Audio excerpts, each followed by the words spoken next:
Students, आपको class 12 biology chapter 6 के बारे में बता रहे थे। इसमें मैंने बताया था कि डीएनए, आरएनए न्यूक्लिक अम्ल हैं जो जीवों में पाए जाते हैं। अब जो डीएनए और आरएनए होते हैं तो बाद में जब खोज हुआ तो आप जानते हैं कि मेंडल हैं, सटन हैं या मार्गन हैं, उन्होंने बताया कि एक जीव से दूसरे जीव में अगली पीढ़ी में जो लक्षण ले जाते हैं वे लक्षण न्यूक्लिक अम्ल जीन या क्रोमोसोम द्वारा ले जाते हैं। तो क्रोमोसोम या जीन एक पीढ़ी से अगले पीढ़ी में विभिन्न लक्षणों को ले जाते हैं, ये उन्होंने बताया। लेकिन न्यूक्लिक अम्ल दो प्रकार के होते हैं, डीएनए और आरएनए होते हैं।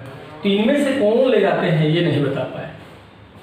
बाद में 1928 में फ्रेडरिक ग्रिफिथ एक वैज्ञानिक हुए और फ्रेडरिक ग्रिफिथ ने 1928 में स्ट्रेप्टोकोकस न्यूमोनी, ये क्या है, ये एक जीवाणु है। इस स्ट्रेप्टोकोकस न्यूमोनी नामक जीवाणु पर उन्होंने प्रयोग किया और प्रयोग द्वारा एक सिद्धांत दिया जिसको कहते हैं ट्रांसफॉर्मेशन, रूपांतरण। नाम क्लियर है, रूपांतरण मतलब कि अपना रूप को बदलना, यानी एक जीव जो है अपना दूसरा रूप बदल लेता है या दूसरे जीव को रूपांतरित कर देता है, उसको कहते हैं हम रूपांतरण। तो उन्होंने बताया कि उन्होंने एक प्रयोग किया इस जीवाणु पर, स्ट्रेप्टोकोकस न्यूमोनी पर। प्रयोग में उन्होंने क्या किया कि इसके दो स्ट्रेन लिए, इसमें दो प्रकार की इनकी जातियाँ होती हैं, प्रजातियाँ होती हैं, जिसको स्ट्रेन कहते हैं। एक स्ट्रेन एस या स्मूथ स्ट्रेन जो वायलेंट होता है, वायलेंट माने ये रोग कारक है, रोगजनक है, रोग उत्पन्न कर सकता है, इसको वायलेंट कहते हैं, रोगजनक कहते हैं। ए स्मूथ स्ट्रेन होता है। दूसरा ए वायलेंट यानी रोगजनक नहीं होता है, नॉन पैथोजेनिक होता है, इसको रफ स्ट्रेन कहते हैं। ये रफ माने खुरदरा।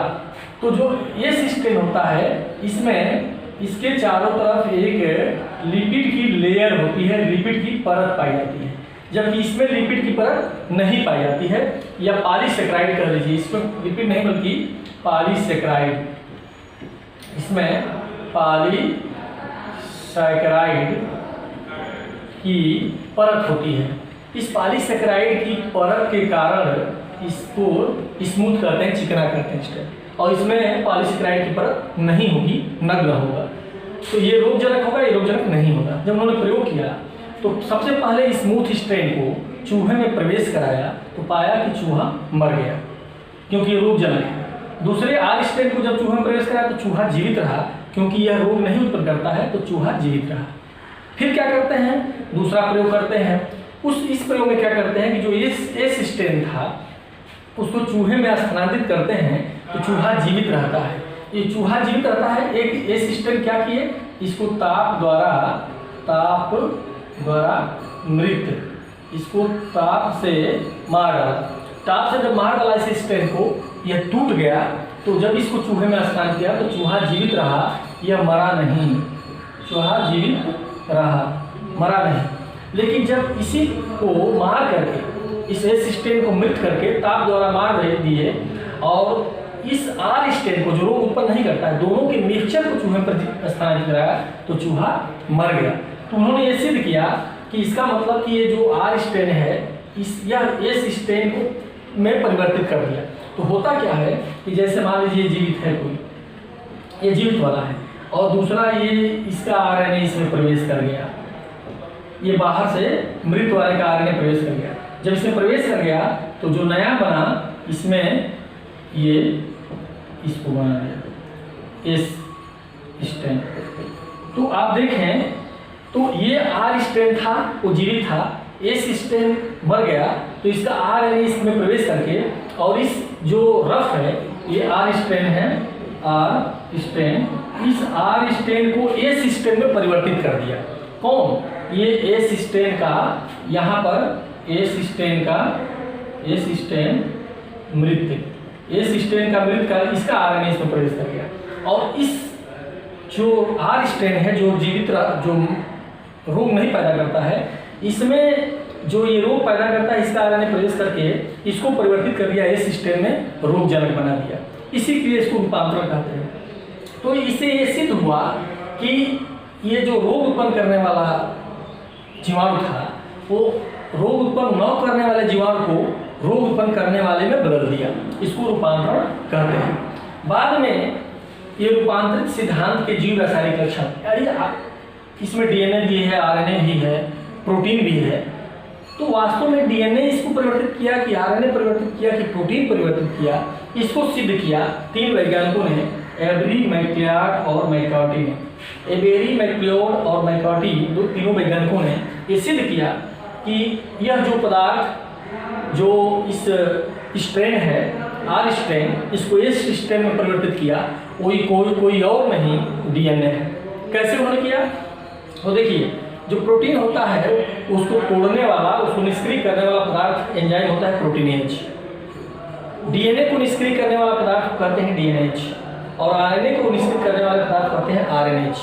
इन तीनों एंजाइमों का प्रयोग करके उन्होंने सिद्ध कर दिया कि डीएनए है वही ये रूपांतरण का कार्य किया है, वही अनुवांशिक पदार्थ है।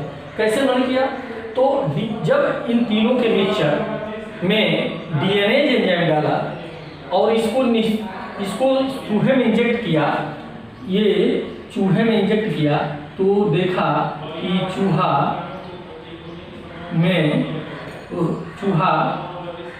मृत हो जाता है, मृत हो गया।